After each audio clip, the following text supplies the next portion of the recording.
It's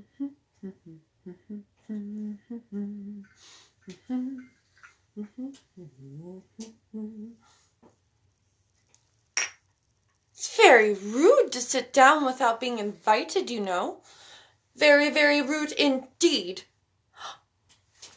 You enjoyed my reading? Oh, we never get compliments, so things happen. You must have a cup of tea. Here you are. Oh, yes. Read. Chapter 5. Advice from a Caterpillar. The caterpillar and Alice looked at each other for some time in silence. At last the caterpillar took the hookah out of its mouth and addressed her in a languid, sleepy voice. "Who are you?" said the caterpillar. This is not an encouraging opening for a conversation. Alice replied rather shyly, I hardly know, sir. Just at present, at least I know who I was when I got up this morning, but I think I must have been changed several times since then." "What do you mean by that?" said the caterpillar sternly. "Explain yourself." "I can't explain myself, I'm afraid, sir," said Alice, "because I'm not myself, you see." "I don't see," said the caterpillar. "I'm afraid I can't put it more clearly," Alice replied very politely, "for I can't understand it myself, to begin with, and being so many different sizes in a day is very confusing." "It isn't," said the caterpillar. "Well, perhaps you haven't found it so yet," said Alice, "but when you have to turn into a chrysalis, you will some day, you know, and then after that into a butterfly. I should think you'll feel it a little queer, won't you?" "Not a bit," said the caterpillar. "Well, perhaps your feelings may be different," said Alice. "All I know is it would feel very queer to me." "You!" said the caterpillar contemptuously.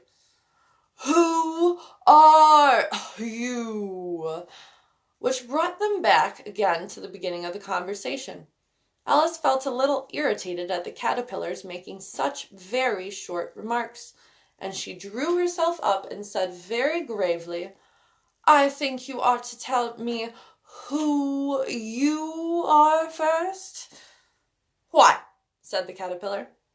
Here was another puzzling question, and as Alice could not think of any good reason, and the caterpillar seemed to be in a very unpleasant state of mind, she turned away. "Come back," the caterpillar said. "I've something important to tell you." This sounded promising. Certainly. Alice turned and came back again. "Keep your temper," said the caterpillar. "Is that all?" said Alice, swallowing down her anger as well as she could. "No," said the caterpillar. Alice thought she might as well wait, as she had nothing else to do, and perhaps all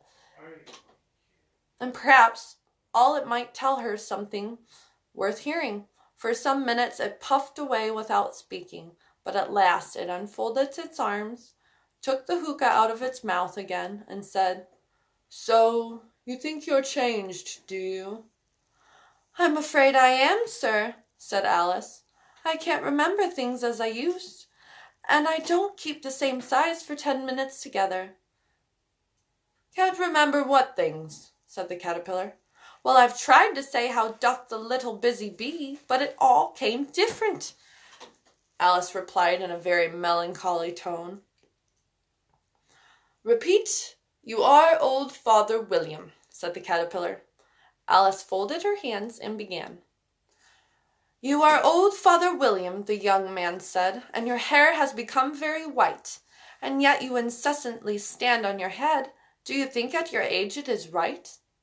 "In my youth," Father William replied to his son, "I feared it might injure the brain. But now that I'm perfectly sure I have none, why, I do it again and again." "You are old," said the youth, "as I've mentioned before, and I have grown most uncommonly fat. Yet you turned a back somersault in at the door. Pray, what is the reason of that?" "In my youth," said the sage, as he shook his grey locks, "I kept all my limbs very supple. By the use of this ointment, 1 shilling the box. Allow me to sell you a couple." "You are old," said the youth, "and your jaws are too weak for anything tougher than suet. Yet you finished the goose with the bones and the beak. Pray, how did you manage to do it?" "In my youth," said his father, "I took to the law, and argued each case with my wife. And the muscular strength which it gave to my jaw has lasted the rest of my life." "You are old," said the youth. "One would hardly suppose that your eye was as steady as ever, yet you balanced an eel on the end of your nose. What made you so awfully clever?" "I have answered 3 questions, and that is enough," said his father. "Don't give yourself airs. Do you think I can listen all day to such stuff? Be off, or I'll kick you downstairs." "That is not said right," said the caterpillar. "Not quite right, I'm afraid," said Alice timidly. "Some of the words have got altered." "It is wrong from beginning to end," said the caterpillar decidedly, and there was silence for some minutes. The caterpillar was the first to speak. "What size do you want to be?" it asked. "Oh, I'm not particular as to size," Alice hastily replied. "Only one doesn't like changing so often, you know." "I don't know," said the caterpillar. Alice said nothing.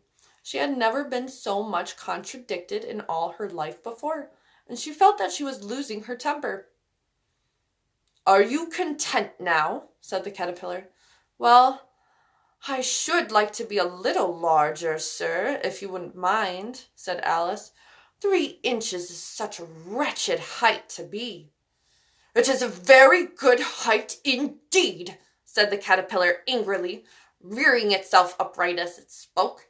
It was exactly 3 inches high. "But I'm not used to it," pleaded poor Alice in a piteous tone, and she thought to herself, "I wish the creatures wouldn't be so easily offended." "You'll get used to it in time," said the caterpillar, and it put the hookah into its mouth and began smoking again. This time Alice waited patiently until it chose to speak again. In a minute or two, the caterpillar took the hookah out of its mouth and yawned once or twice, and shook itself. Then it got down off the mushroom and crawled away into the grass, merely remarking as it went, "One side will make you grow taller, and the other side will make you grow shorter." "What side of what? The other side of what?" thought Alice to herself. "Of the mushroom," said the caterpillar, just as if she had asked it aloud, and in another moment it was out of sight. Alice remained looking thoughtfully at the mushroom for a minute, trying to make out which were the 2 sides of it, and as it was perfectly round, she found this a very difficult question. However, at last she stretched her arms round it as far as they would go, and broke off a bit of the edge with each hand.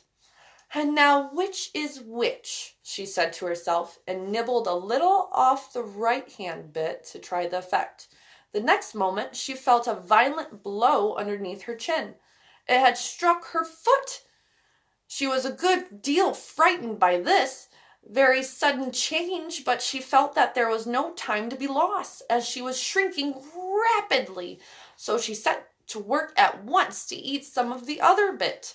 Her chin was pressed so closely against her foot that there was hardly room to open her mouth, but she did it at last and managed to swallow a morsel of the left-hand bit.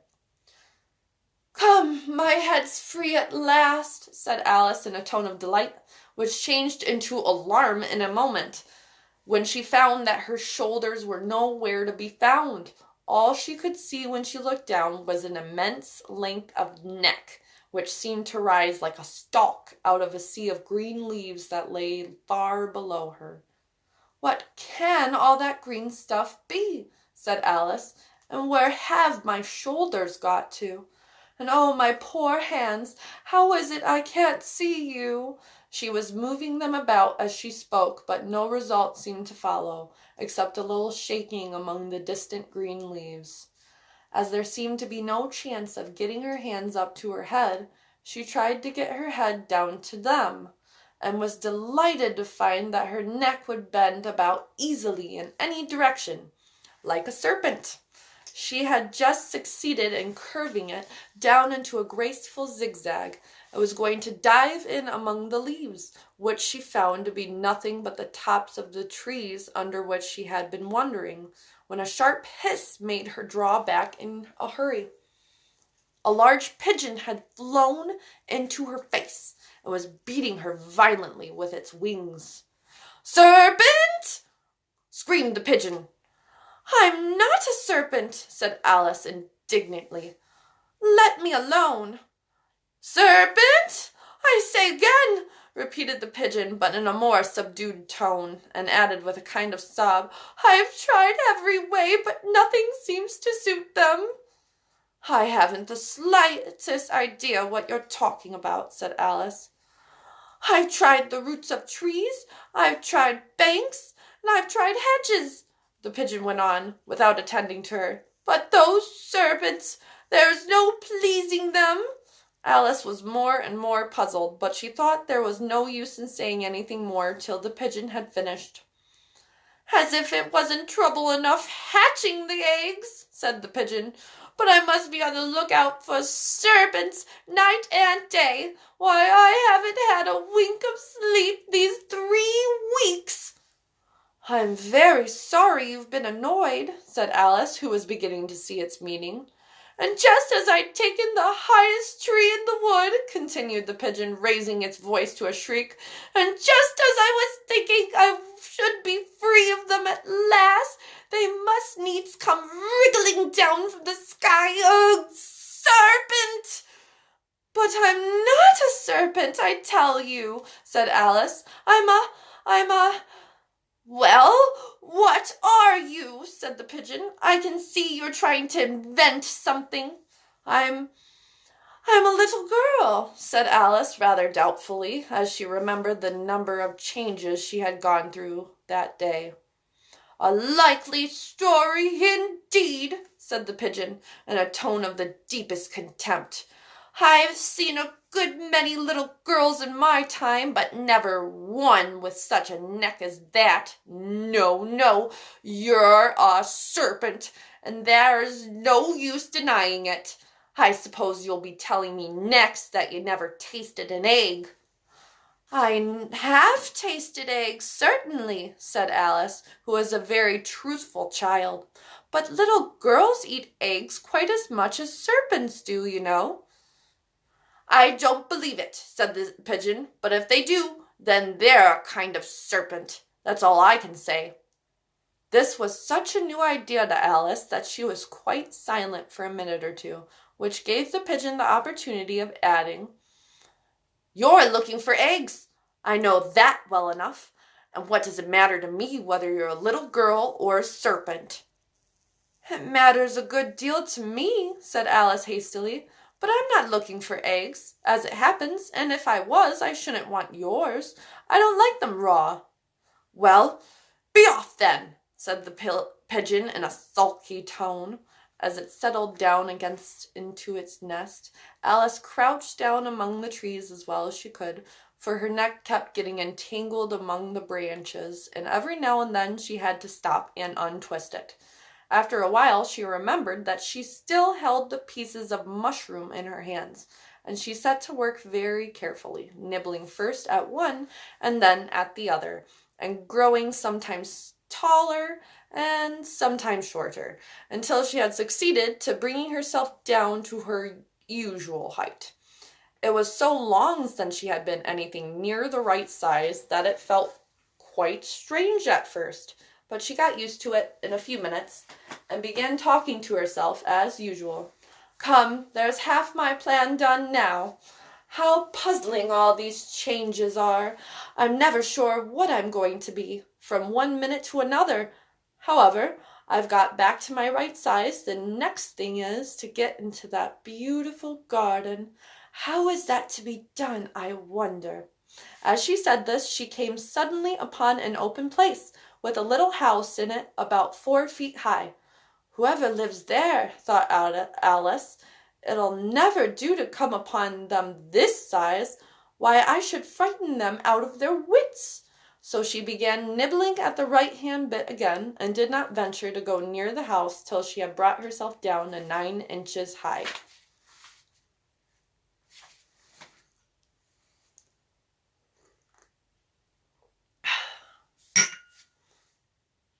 Chapter 4. I'm sorry. It's chapter 6. Chapter 6. Pig and Pepper. For a minute or two, she stood looking at the house and wondering what to do next, when suddenly a footman in livery came running out of the wood.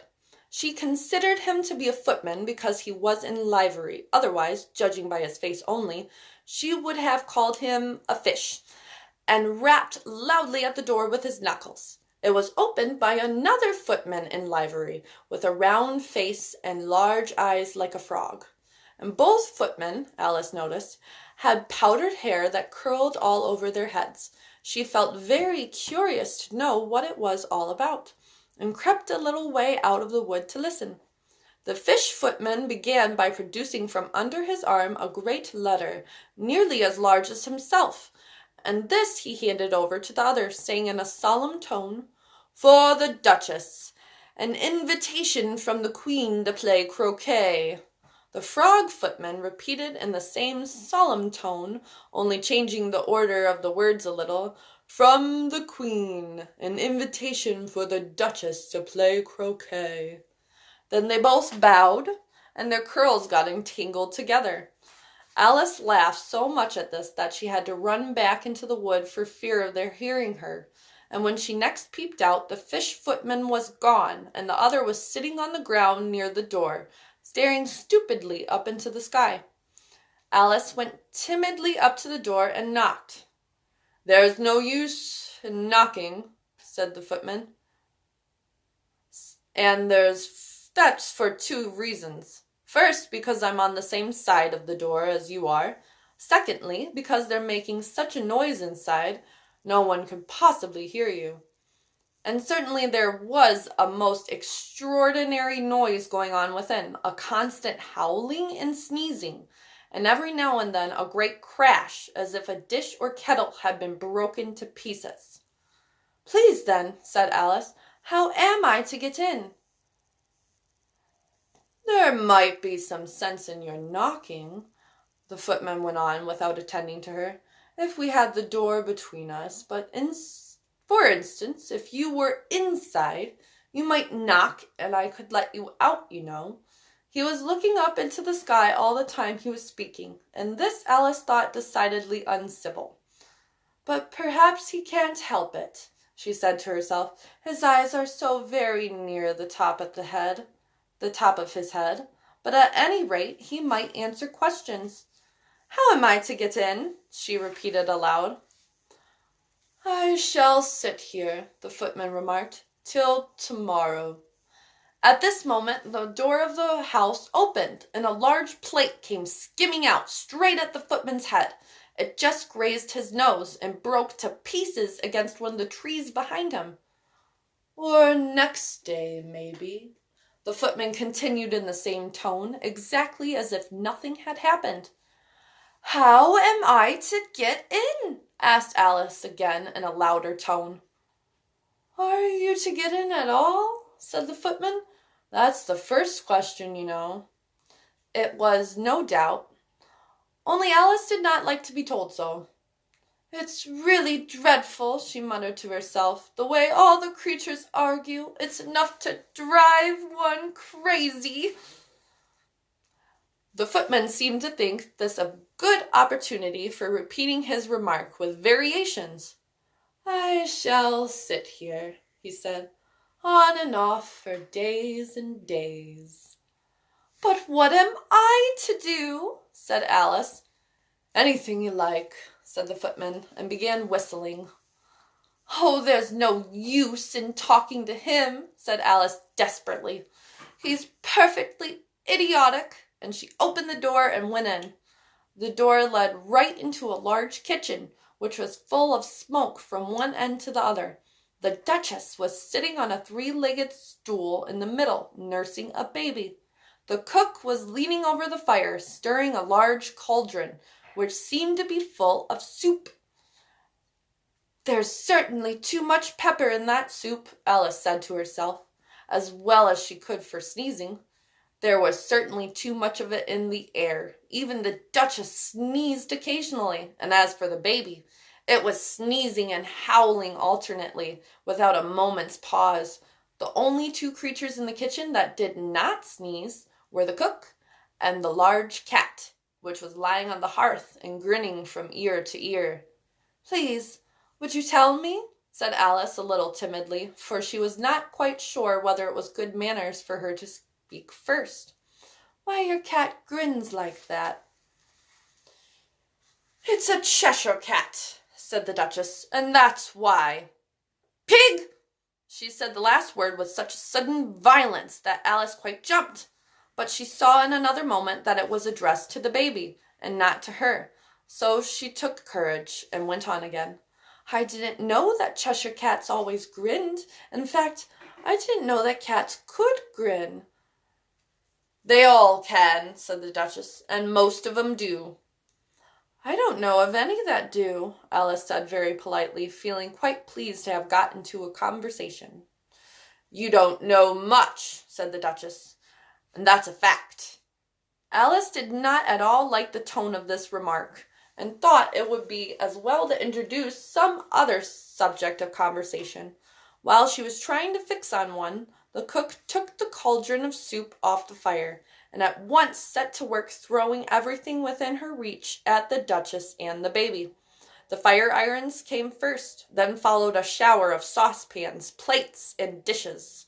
The Duchess took no notice of them, even when they hit her, and the baby was howling so much already that it was quite impossible to say whether the blows hurt it or not. "Oh, please mind what you're doing," cried Alice, jumping up and down in an agony of terror. "Oh, there goes his precious nose!" as an unusually large saucepan flew close by it and very nearly carried it off. "If everybody minded their own business," the Duchess said in a hoarse growl, "the world would go round a deal faster than it does." "Which would not be an advantage," said Alice, who felt very glad to get an opportunity of showing off a little of her knowledge. "Just think what work it would make with the day and night. You see, the earth takes 24 hours to turn round on its axis." "Talking of axes," said the Duchess, "chop off her head." Alice glanced rather anxiously at the cook to see if she meant to take the hint, but the cook was busily stirring the soup and seemed not to be interested or listening, so she went on again. 24 hours, I think, or is it 12? "Oh, don't bother me," said the Duchess. "I never could abide figures." And with that she began nursing her child again, singing a sort of lullaby to it as she did so, and giving it a violent shake at the end of every line. "Speak roughly to your little boy, and beat him when he sneezes. He only does it to annoy, because he knows it teases." And the chorus, in which the cook and the baby joined. Wow, wow, wow. While the Duchess sang the second verse of the song, she went tossing the baby violently up and down, and the poor little thing howled so that Alice could hardly hear the words. "I speak severely to my boy. I beat him when he sneezes, for he can thoroughly enjoy the pepper when he pleases. Wow, wow, wow." "Here, you may nurse it a bit if you like," the Duchess said to Alice, flinging the baby at her as she spoke. "I must go and get ready to play croquet with the Queen," and she hurried out of the room. The cook threw a frying pan after her as she went, but it just missed her. Alice caught the baby with some difficulty, as it was a queer-shaped-looking creature, and held out its arms and legs in all directions. Just like a starfish, thought Alice. The poor little thing was snorting like a steam engine when she caught it, and kept doubling itself up and straightening itself out again, so that altogether for the first minute or two it was as much as she could do to hold it. As soon as she had made out the proper way of nursing it, which was to twist it up into a sort of knot, and then keep tight hold of its right ear and left foot, so as to prevent its undoing itself, she carried it out into the open air. If I don't take this child away with me, thought Alice, they're sure to kill it in a day or two. Wouldn't it be murder to leave it behind? She said the last words out loud, and the little thing grunted in reply. It had left out sneezing by this time. Don't grunt, said Alice. That's not at all a proper way of expressing yourself. The baby grunted again, and Alice looked very anxiously into its face to see what was the matter with it. There could be no doubt that it had a very turn-up nose, much more like a snout than a real nose. Also, its eyes were getting extremely small for a baby. Altogether, Alice did not like the look of the thing at all. But perhaps it was only sobbing, she thought, and looked into its eyes again to see if there were any tears. No, there were no tears. If you're going to turn into a pig, my dear, said Alice seriously, I'll have nothing more to do with you. Mind now. The poor little thing sobbed again, or grunted, it was impossible to say which, and they went on for some while in silence. Alice was just beginning to think to herself, now what am I to do with this creature when I get it home? When it grunted again so violently that she looked down into its face in some alarm. This time there could be no mistake about it. It was neither more nor less than a pig, and she felt that it would be quite absurd for her to carry it any further. So she set the little creature down and felt quite relieved to see it trot away quietly into the wood. If it had grown up, she said to herself, it would have made a dreadfully ugly child. But it makes rather a handsome pig, I think. And she began thinking over other children she knew who might do very well as pigs, and was just saying to herself, if one only knew the right way to change them, when she was a little startled by seeing the Cheshire Cat sitting on a bough of a tree a few yards off. The cat only grinned when it saw Alice. It looked good-natured, she thought. Still, it had very long claws and a great many teeth, so she felt that it ought to be treated with respect. Cheshire Puss, she began rather timidly, as she did not at all know whether it would like the name. However, it only grinned a little wider. Come, it's pleased so far, thought Alice, and she went on. Would you tell me, please, which way I ought to go from here? That depends a good deal on where you want to get to, said the cat. Oh, I don't care. I don't much care where, said Alice. Then it doesn't matter which way you go, said the cat. So long as I get somewhere, Alice added as an explanation. Oh, you're sure to do that, said the cat, if you only walk long enough. Alice felt that this could not be denied, so she tried another question.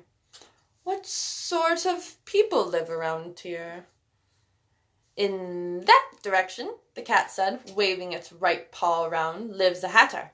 And in that direction, waving the other paw, lives a March hare. Visit either you like. They're both mad. But I don't want to go among mad people, Alice remarked. Oh, you can't help that, said the cat. We're all mad here. I'm mad. You're mad. How do you know I'm mad? Said Alice. Oh, you must be, said the cat, or you wouldn't have come here. Alice didn't think that proved it at all. However, she went on. And how do you know that you're mad? To begin with, said the cat, a dog's not mad. You grant that? I suppose so, said Alice.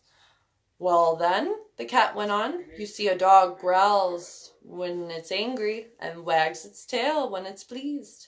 Now I growl when I'm pleased and wag my tail when I'm angry. Therefore, I'm mad. I call it purring, not growling, said Alice. Call it what you like, said the cat. Do you play croquet with the Queen today? I should like it very much, said Alice, but I haven't been invited yet. You'll see me there, said the cat, and vanished. Alice was not much surprised at this. She was getting so well used to queer things happening. While she was still looking at the place where it had been, it suddenly appeared again. By the by, what became of the baby? Said the cat. I'd nearly forgotten to ask. It turned into a pig, Alice answered very quietly, just as if the cat had come back in a natural way. I thought it would, said the cat, and vanished again. Alice waited a little, half expecting to see it again, but it did not appear, and after a minute or so, she walked on in the direction in which the March Hare was said to live.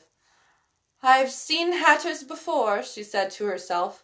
The March Hare will be much the most interesting, and perhaps, as this is May, it won't be raving mad, at least not so mad as it was in March.